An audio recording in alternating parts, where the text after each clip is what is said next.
Welcome to my ranking for all the Conjuring Universe films. I recently just got done watching and reviewing The Conjuring, The Devil Made Me Do It. So here's an up-to-date ranking. I have done this once before for this series about 6 to 8 months ago. I haven't gone back and checked that list in preparation for this video, so who knows, there could be some changes in position for some of the older Conjuring Universe films when it comes to me. I don't know. This could be my last Conjuring Universe video for quite some time actually, because I went online earlier to check and there's no other active films for this series due for release anytime soon. There are a couple of films in development, The Nun 2 is one of them, but it could be 1-2 years or more before we next see a Conjuring Universe film. So I'm going to try and make this video count. I have really put some thought into where I wanted to put each film today. So let's get into it. Actually, just before we do, I'm going to give you a very quick plug for my brand new sister channel, The Woodsman's Gaming Shack. Actually, it doesn't have a "the" on the front, it's just Woodsman's Gaming Shack. So if you are ever extremely bored one day, and I mean extremely bored, why not come over to the Woodsman's Gaming Shack where you can watch me play video games badly. Okay, that's enough of that. Right, let's get into the rankings and find out what is my 8th and therefore least favourite Conjuring Universe movie.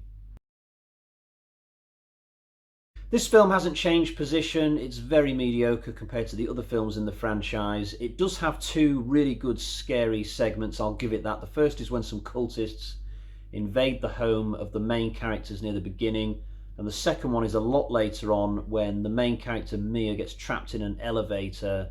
And I have to admit that Annabelle Wallis as an actress is very watchable, but apart from that, this film is tedious for long stretches. The chemistry between the husband and wife pairing is very annoying, and I think if they ever make a film in this series which finishes below this one, then it might be time to stop. So already we're into the good ones. The Curse of La Llorona doesn't have the greatest of reputations, but I really enjoyed it when I saw it at the cinema. I've watched it once more since, and my opinion still holds up. I think the first hour of this is excellent. There are so many genuinely scary scenes. Things fall down a little bit in the third act. The finale does feel like the end of an episode of Supernatural, but on the whole, I was very impressed with this film, and I will always really look forward to rewatching it whenever I'm doing a full marathon of the series. This one's underrated as well. I thought it was very mediocre the first time I watched it, but I gave it a second try, and to my surprise, I enjoyed it a lot more the second time around. Third time, I enjoyed it even more on top of that. So I consider myself a big fan of this now. I'm curious to see what they do with the sequel, which definitely has been greenlit as far as I'm aware. I hope the sequel takes place in the same monastery, because I thought as a location that was absolutely amazing. It was very, very close between this and the film in 5th, and ultimately The Nun just missed out and comes 6th, but it's a testament to the quality of this series that The Nun only comes 6th out of 8 films. So this is the one which only just pipped The Nun into 5th place. We're already into the really excellent films now. I gave this 4 out of 5 when I reviewed it. Some people consider this to be the best in the franchise.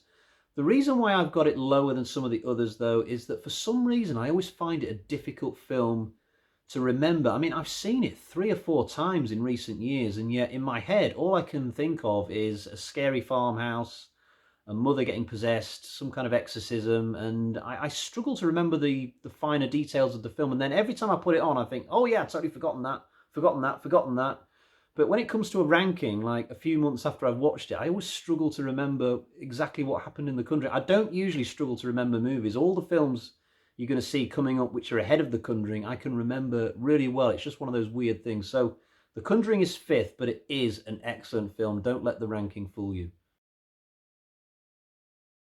So here we have the new film. I think this is about the right spot for it on the list, putting it just ahead of the original, but behind The Conjuring 2, which we'll come to in a short while. Possibly I could make the argument that the original Conjuring film is slightly scarier than The Devil Made Me Do It, but The Devil Made Me Do It, for my money, is a better story, and it has a much better variety of locations, very scary locations.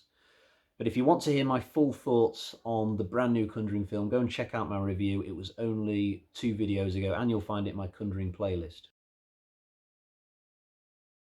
This film was a major surprise. I just didn't think this film could turn out this good, coming on the heels of the original Annabelle. Even my wife really enjoyed this film. Normally when I'm watching a horror film, she'll come in the room, look at the screen for about a minute or two, decide that she wants no part of what I'm watching and walk away and do something else. With Annabelle Creation, she sat down and watched the entire thing. That's got to say something. This is a very chilling film, to be honest. Very good use of location. I think they used the Annabelle doll much better in this than they did in the first movie. The child characters are all very well written. Normally children annoy me, even my own. I just think this film is absolute quality and fully deserving of a bronze medal position today.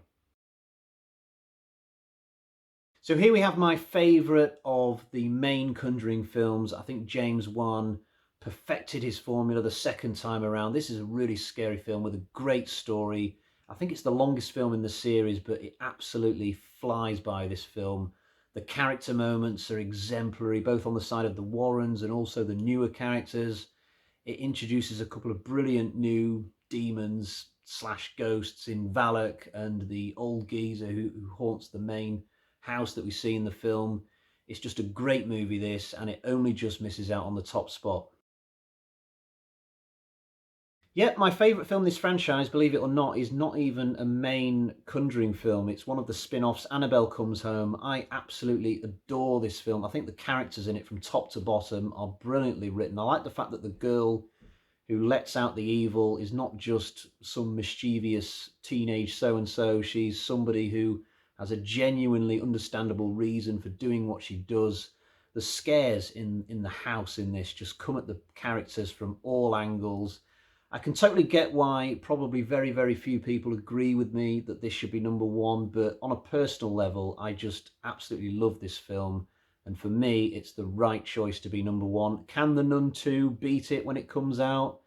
I highly doubt it, but I'll give it a chance. I'll be right there to see it when it comes out in the cinema. But for now, possibly for a long period of time, I'm shutting down my Conjuring related videos.